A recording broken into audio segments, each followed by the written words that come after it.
Break Fix's History of Motorsports series is brought to you in part by the International Motor Racing Research Center, as well as the Society of Automotive Historians, the Watkins Glen Area Chamber of Commerce, and the Argetsinger family. From Powderpuff to W Series, The Evolution of Women-Only Racing by Chris Lezotte. Throughout its storied history, motorsports has been unwelcoming to women. Consequently, it has been necessary for female racers to develop unique strategies to enter what has long existed as an exclusive masculine enclave. While entry can be facilitated through a familial relationship with a male driver, women without such connections often get their start through participating in women-only racing events. Although these races have provided women with the opportunity to enter the track, they have not been without controversy. Detractors argue that women will not be considered legitimate racers until they compete on the same track as men. Proponents view women-only racing not only as a way to attract more women into the sport, but also as an important source of skill development, support, and community building. This paper investigates the evolution of women-only racing from its early introduction as a media stunt to its current incarnation as providing ground for serious female open-wheel racers. Informed by archival resources and motorsport scholarship, it considers how women-only racing complicates, facilitates, and liberates women's entries, participation, and recognition in the masculine world of motorsports. A Motor City native, Chris Lezotte spent part of her life writing car commercials. After exiting her advertising career, she pursued a master's in women's and gender studies at Eastern Michigan University and was awarded a PhD in American Culture Studies from Bowling Green State University. Now working as an independent scholar, Chris continues her research focused on the relationship between women and cars in a variety of contexts, including women's participation in traditionally masculine car cultures, as well as representations of women and cars in popular culture. Her work has been included in popular culture, women's studies, transportation history, media studies, masculine studies, and automotive history journals. Chris's first book, Power Under Her Foot, Women Enthusiasts of American Muscle Cars, was published in 2018. Good morning, everyone. To introduce myself, I'm Chris Lezotte, an independent scholar. My research focuses on the relationship between women and cars in a variety of contexts. This presentation, From Powderpuff to W Series, traces the complicated history of women-only racing in Europe and the United States. In 2019, I was asked to contribute a chapter on the rather broad topic of women in motorsports to be included in a compiled volume on the history and politics of motor racing. At the time, the W Series, an all-female single-seater racing championship, had just been introduced. This announcement created a fair amount of controversy in the racing community. W Series proponents praised the racing championship as an important platform for women to showcase racing ability, as well for its potential to carve a pathway to higher-level racing. Opponents decried the series as regressive and belittling to women, claiming segregated racing carries the implication women aren't capable of competing at the same level as men. The question of whether female racers are best served by separate or equal opportunities has long been a subject of discussion and unwavering opinion. Thus, I thought an examination into the history of women-only racing could perhaps provide some insight into the ongoing debate. This presentation is taken from the chapter that was eventually published in 2023. Although the W Series was suspended in 2022 due to financial issues, the question of how to best advance women in motorsport remains relevant today. Women's interest in motorsport began shortly after the automobile's introduction. In the early auto age in both Europe and the United States, the horseless carriage was accessible primarily to those with considerable financial means. Although the association of the automobile and masculinity has been accepted as a given throughout automotive history, at the turn of the 20th century it was wealth and status rather than gender that determined who could operate a motor vehicle. Thus, it was not unusual for well-off women to join men as driving enthusiasts. The permission awarded to early women drivers allowed them to call upon the automobile to expand social, physical, and political horizons. Female motorists of significant means were, in fact, the first to engage in cross-country automobile trips. While these tours often served as auto company publicity stunts, they also effectively presented women on the national stage as legitimate motorists. Yet for some women, long-distance tours were not enough. To satisfy a newfound passion for driving, they turned to racing. By the early 1900s, informal and formal racing events were being held in Europe and the United States in a variety of venues. On both sides of the Atlantic, upper-class women gained notoriety, if not success, as female racers. Camille Dugas of France was recognized as the first female star of motorsports. Through her impressive racing accomplishments, Britain's Dorothy Levitt earned the right to call herself the fastest woman on Earth. Joan Newton Cuneo went on to become perhaps the most well-known female motorist in the U.S. until abruptly shut down in 1909 by the American Automobile Association, when women were officially forbidden to participate in the organization's motorsport events.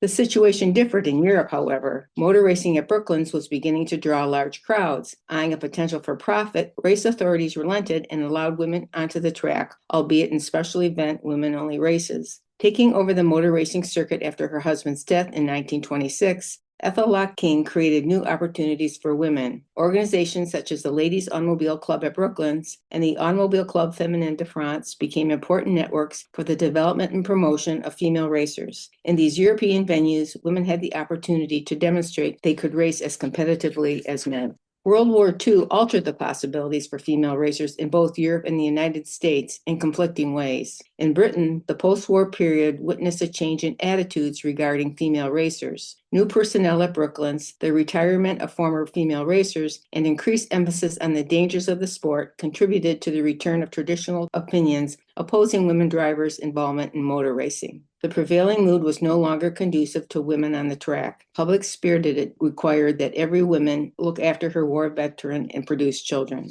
In post-war America, however, women, nearly invisible on the track since the AAA ban, were the beneficiaries of new motorsport opportunities. Motorsport, which had long existed as an activity for the rich, soon became accessible to those of lesser means. These amateur competitions became fan favorites, as anyone with a vehicle and a bit of daring could participate. Women who accompanied boyfriends or husbands to the racetrack were soon offered the opportunity to compete in separate ladies' races, most often referred to as Powderpuff. In the late 1940s and early 1950s, Powderpuff races were created to address a number of concerns. Women who accompanied male racers had little to do once arriving but watch and wait. In the masculine world of motorsports, women served primarily as uniform washers, picnic lunch makers, and cheerleaders. Confined to the sidelines, female interest in the race experience soon began to wane. Race promoters, fearful women's lack of enthusiasm would keep boyfriends and husbands from entering events, saw an opportunity to keep women occupied and in the process increase the gate.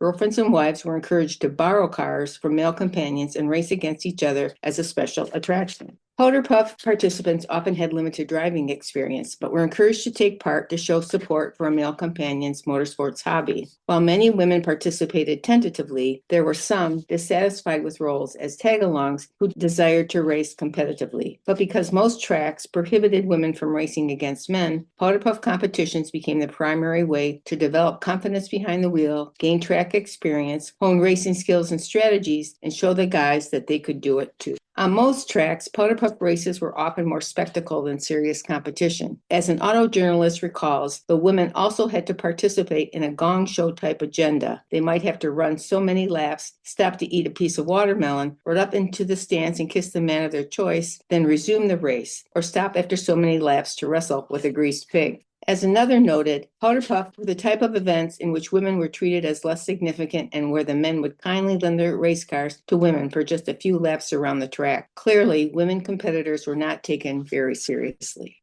Yet despite the negative attitudes toward women racers, participation in Powderpuff often had a positive and powerful effect on women's lives. Women raced not only to support male companions, but also to expand social networks, gain confidence, and escape from everyday lives. Powderpuff provided women with the opportunity to develop advanced driving skills, make important contacts, gain a little notoriety, and prove themselves as serious racers. Many, including those featured here, who went on to achieve a number of firsts in women's motorsport, began racing careers in Powderpuff. Other than premier events such as the Indianapolis 500 and NASCAR Championship, American post-war racing was primarily an amateur pastime. Races were run for trophies. Cash prizes were banned, as were donations from sponsors, car makers, or local businesses. While the conditions under which men and women raced were not the same, women received less track time and had fewer and shorter races than male counterparts, all racers were held to the same restrictions in terms of sponsorships and financial remuneration. As the decade concluded, top drivers from the sports car circuit were being lured by the considerable cash prizes of international competition. U.S. racing organizations fought back by creating racing events with comparable financial awards. Smaller venues, losing top drivers and paying crowds, sought sponsors to stay in business. While the move toward the commercialization of motorsports affected all amateur racers, regardless of gender, it was ultimately responsible for the decline of all-female racing. Without amateur ladies' races, women lost an important platform from which to gain experience and exposure. While ladies' races were often the subject of derision and disparagement, they were without question instrumental in bringing the racing experience to an increasing population of female motorsport enthusiasts. As the professionalism of racing resulted in reduced possibilities for female racers, women's racing teams emerged as one of the few opportunities to fill the void. During the 1970s, two racing organizations in Europe and the United States developed all-female racing teams. While the primary motivation was the marketing and promotional potential of photogenic female racers, the very existence of these teams allowed for increased women's motorsports participation. During the early 1970s, Bob Nairette, a French dentist and former rally competitor, convinced Aseptagol, a brand of toothpaste created by his company, to sponsor a European all-female rally team. As part of Aseptagol's wide-reaching PR campaign, the team was composed of attractive women with varying degrees of driving skills, outfitted in matching pink racing ensembles that complemented the red, white, and strawberry pink racing car. The team's first outings in 1973 were early season alpine rally events in France and provided challenging competition as well as all-important promotional opportunities. Over the next 20 years, Team Aseptagol had varying degrees of success. Team Aseptagol inspired the formation of other all-ladies rallies teams in Europe, and while the women served primarily as marketing tools for the owner, sponsors, and race promoters, it also brought attention, both positive and negative, to individual drivers in particular and motorsport women in general. Many who spent a season or two driving for Team Aseptagol were able to fashion solid careers as rally drivers. Yet more significantly, Team Aseptagol and the all-female racing teams inspired suggested that women in motorsports were not, in fact, exceptions to the rule, but were part of a growing population of serious and competent female racers. Around the same time in the United States, the Macmillan Oil Racing Team sponsored a group of female racers known as the Motor Maids. The team was first assembled in 1966 to compete in the Daytona 24 Hours. Yet much like the European racing scene, the focus was on the all-female team was more promotional than professional. Publicity focused not on driving skills, but personal appearance. A 1966 press release described motor maid Donna Mae Mins as a bubbling, bouncing blonde bombshell of energy. Her famous Think Pink wardrobe on the track has become her trademark. News devoted to Leanne Ingeman called attention to her clothing choices. Leanne's trademarks are her white turtleneck sweaters and a purple racing outfit that emphasizes the fact that this racing driver is all girl.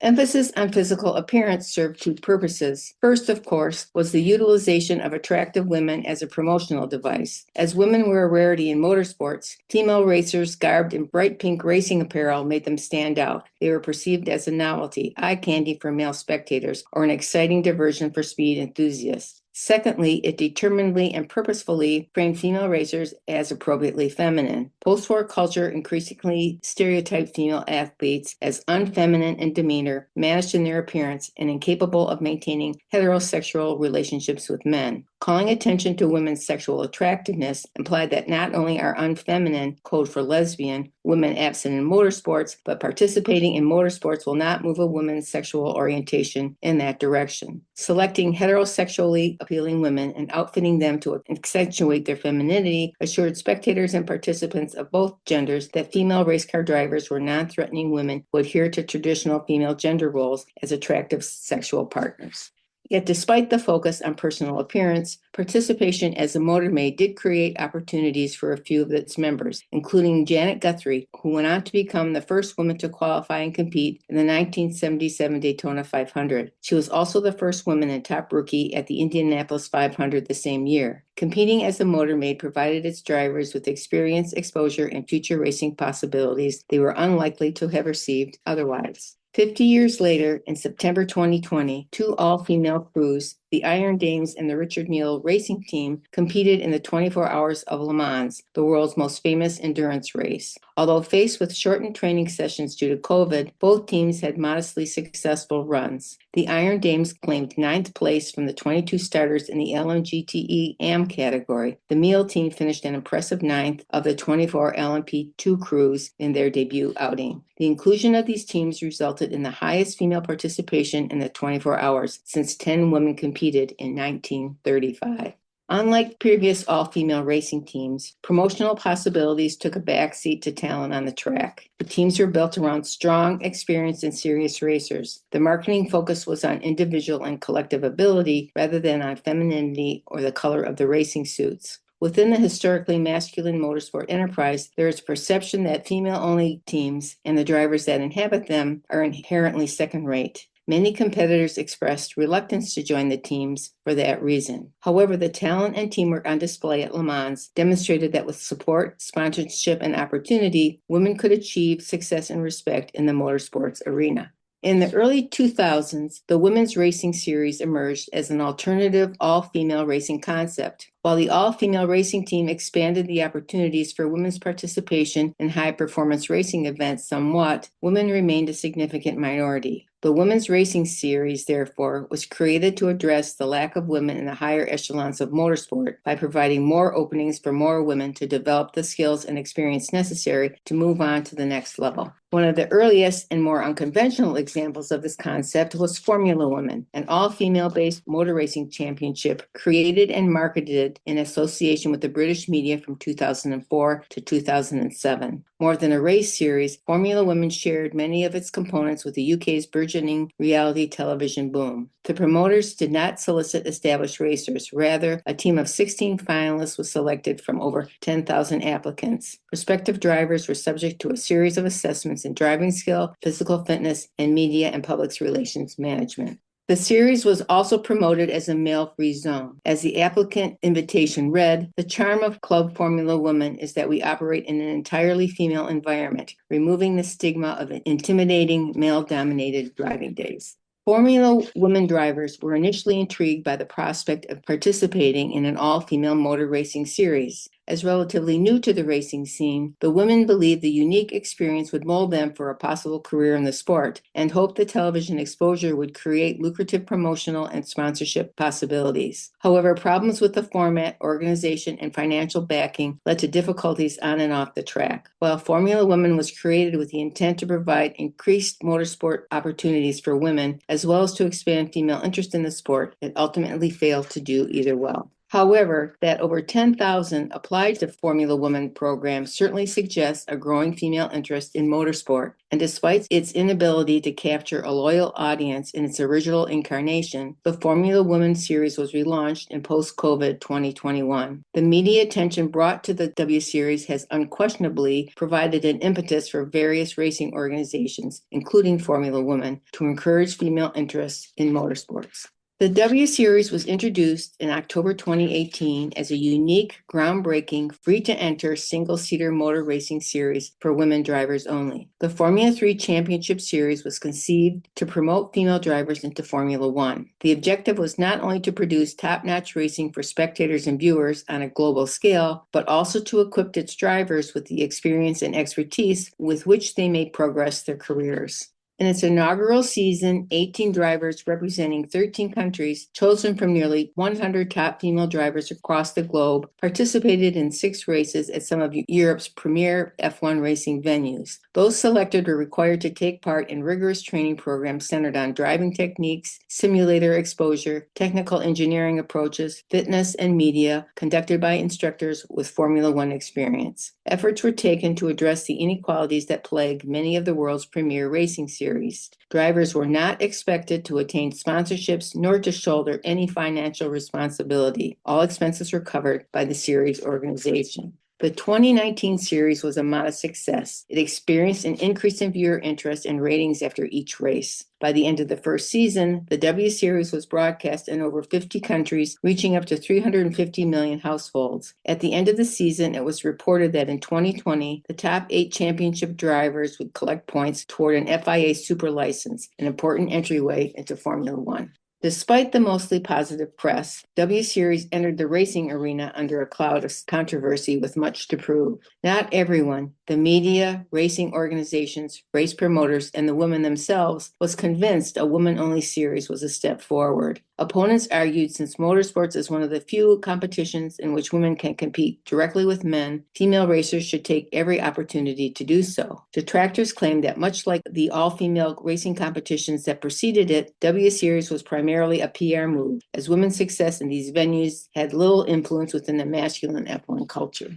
The debate surrounding the W Series echoes that which has accompanied most configurations of the female motorsport since Powderpuffs entered the racing arena. For much of its existence, women's racing has been constructed as a frivolous sideshow, a trivial endeavor, a catwalk of second-rate drivers in pink racing suits. Although women's racing has come into its own in the 21st century, it cannot completely escape such long-standing, disparaging associations. It is not surprising, therefore, that many choose to dismiss all-female racing as a way to distance themselves from these pervasive sexist, stereotypical representations. Secondly, throughout automotive history, critics have drawn on gender stereotypes, women as emotionally unstable, physically weak, and intellectually deficient, to frame women as interior drivers. These assumed biological character deficits have carried over into motorsports, where women are considered less able to perform in a competitive field. The arguments against the W Series assume an either-or position. Only one platform, segregated or non-segregated, best serves female racers. However, the W Series framed itself as an addition to, rather than replacement for, non-segregated racing. The W Series objective was not to compete with non-segregated events for female support and participation, but rather to increase opportunities for women throughout motorsports. The COVID pandemic canceled the 2020 W Series. The 2021 season featured 8 races in support of the 2021 Formula One World Championship. The 2023 season was shortened due to financial issues, and the W Series was ultimately dissolved. Britain's Jamie Chadwick was the winner of all 3 seasons. Chadwick went on to become a development driver for the Williams Formula One team and race for Andretti Global in Indy NXT. In November 2022, Formula One announced the creation of F1 Academy, a female-only, junior-level single-seater racing series aimed to develop and prepare young drivers for higher levels of competition. Like Formula Woman and the W Series that preceded it, was established to address the lack of female drivers in other racing series. Now in its 2nd season, the Academy has already witnessed an increase in female participation, with a 265% increase in cadet-age females qualifying for the British Karting Championships, the first step in a young woman's racing journey. In 2024, the F1 Academy Racing Series will compete across 7 countries spanning 3 continents for the first time. Each side of the gender-segregated versus integrated racing conundrum makes a compelling case for how women in motorsports are best served. Champions of integrated racing argue women will not be considered equal in motorsport until they compete head-to-head with men. Those on the opposing side contend because women have traditionally had fewer avenues into motorsports than male peers, female racing provides an important and necessary entryway into the higher echelons of competition. There can be little question that the history of motorsports is a masculine one. Even in its earliest years, when well-connected societal women were conditionally accepted into the racing arena, traditional assumptions and biologically deterministic attitudes toward women framed motoring and motorsports as exclusive male preserves. 100 years later, the position of motorsports as a nearly impenetrable male enterprise remains. Women with an interest in racing, therefore, have had to devise particular strategies to enter what has long existed as an exclusive masculine fraternity. Without many of the connections available to male racers, rising through the ranks of karting, coming from a family of racing enthusiasts, having an intermediary in the racing community, and racing mentors, women must often rely on other methods, and one of those is participation in women-only racing events. This examination of female-only racing over the past 75 years does not attempt to answer the question of whether or not women are best served by gender-segregated racing. Rather, it offers insight into how women have and continue to construct alternative avenues into the historically masculine and often unwelcoming motorsports arena. Through an inspection of women's engagement in female racing venues, from Powderpuff to W Series, it provides an opportunity to consider how segregated racing has both limited and empowered women's motorsports participation. Thank you for your attention. The photographs in this presentation are from the following resources. Thank you, Chris. I have a question, actually. The two series that you talked about seem to be mostly, if I'm correct, European-oriented. Yeah. Is there any U.S. or North American equivalent that has been tried or is currently being run? Not recently, not that I'm aware of. In the early part of your presentation, you talk about how women were initially accepted into racing and then ultimately prohibited. What was the sort of impetus, or I guess more likely pretext, for that prohibition? My theory is that the prohibition happened right around the time when the gasoline-powered automobile was introduced. And before they were driving these low-powered cars, society was opposed to women driving gasoline-powered automobiles because they had too much power. They liked them in electrics because they didn't go very fast and they didn't go very far. I think that that's one of the impetuses that said, you can't race, it's too dangerous, it's too fast, too much power. I wonder, when you looked at the 60s and 70s and all the promotion and advertising, clearly that was geared toward the male viewer. We know that as we entered into the 2000s, that the majority of financial decisions in a household is made by women. So do you think there could be an examination of how we advertise if we focused on women and saying, like, I don't think, given that type of promotion, I would ever have steered my daughter into motorsports. I know I wouldn't have. In fact, I didn't. Soccer, yes. Basketball, yes. And other sports, absolutely. I wonder if an examination's ever been on that. Well, I think part of the issue is that girls are not exposed to motorsports or even cars in the way that young boys are. They don't even know that it's something that they can pursue. It's not even in their wavelength. And by the time they want to do it, it's usually too late. If they're 16, when they decide they want to become a race car driver, they're already 8 years behind the guys. So it's really hard for them to catch up. And that's why, like, the F1 Academy is helping. They're starting with girls that are younger. They're also doing that in the United States. I've been to a couple of seminars that Lynn St. James has held. You know, her organization is doing a lot to promote young women. And they had a young girl that was 15 that was also into karting, and actually her family was moving to the south so that she could sort of do this all year round where the weather was better. You know, that's a really hard commitment to make. We got one from John Summers. He says, women buying the groceries and controlling the family finances, wasn't that why Tide got into NASCAR? Makes sense, but I couldn't verify that. It's always worked that way in my household, I'll tell you that. In SCCA sports car racing in the late 50s, they referred to them as the ladies' race. Then eventually they were able to run against the men, and there was a picture of Donna Mae Mims there. She was the first national champion in SCCA in the H production class. She built her own cars. She was an amazing lady. Thank you. Yes. The one thing that they all seem to have in common, all of the women's teams, is that they're all pink. So for the Iron Dames, who are still racing in World Endurance, their sister car or the brother car is Iron Lynx, and that is the same car but bright yellow. Even though the Iron Dames are much more about, as you say, opening the door to women racers and giving them an avenue in. Can you foresee a women's only team not being pink? Or do you think no matter what happens, that's going to be part of it? I can foresee it, although now with the whole Barbie thing, I think pink's going to be around for a while. Because, you know, she's got that pink Corvette. With Lynn, if you recall, she was sort of torn with this question also of whether it's better to race against men or to promote these all-female racing teams. When somebody raised the question of all-female NASCAR, she said no, but then she also said, you know, but I went to the W Series and I was on the panel and they provide all of this for women and it's great for them. So again, there's no right answer. I don't have the answer. I think it's just very individual. These all-women platforms are important. It just brings more women and increases the field. Yes. I just have a comment and then a question. Some years ago, I consider myself fortunate to have spent some time with Linda Vaughn, Miss Hurst Golden Shifter. Yeah. Given the general popular perception of her as being unintelligent and just a model, I found her a very warm, engaging person, which was just a remarkable contrast. So there was kind of some interplay between popular culture and the reality. More to my question, though, these voices, they've been clearly silenced, as we saw in our literature review yesterday. How did you go about researching this, and how did you bring those voices out? W Series was new, so that was just basically reading the journal, you know, the automotive press on the W Series. A lot of the stuff I found in secondary sources. I really didn't go back to research all of these at the primary source, but I found it through secondary sources in print and online. Jay Hungerford writes, what do you think the future is for women in motorsports? Is it normalizing or will it remain a novelty? I would like to see it normalized, but I think we're still a ways away. We need a star, and I think that will bring more women into motorsports. They'll become more aware of it. We need a star like Caitlin Clark. She brought attention to women's basketball. Motorsports needs the same thing. Do Girl Scouts of America have an automotive? I don't know, but that would be a good one. Yeah.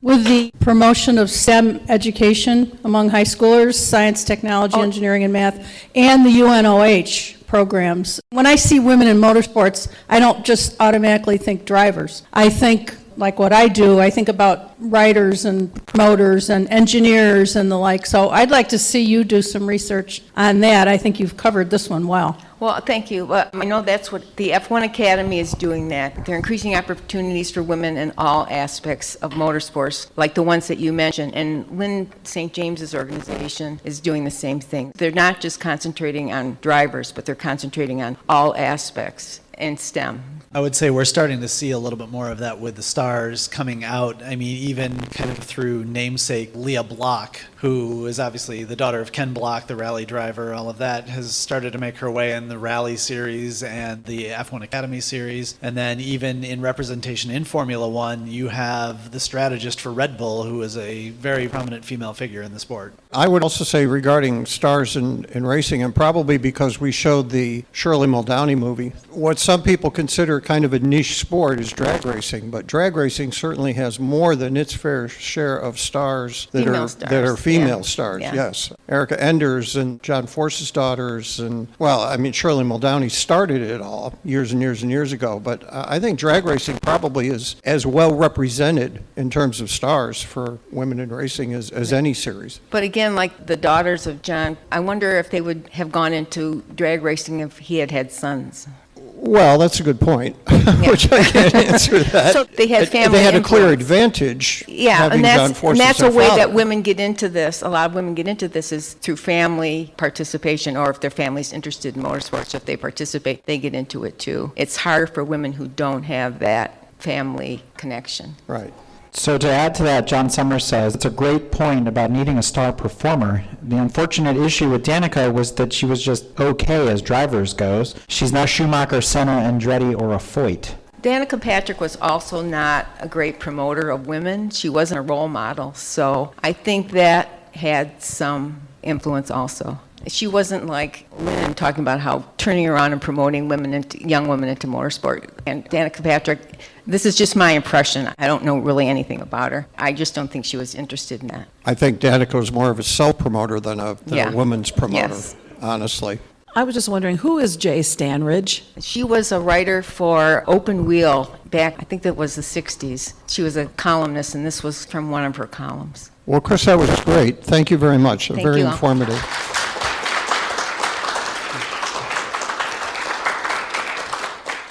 This episode is brought to you in part by the International Motor Racing Research Center.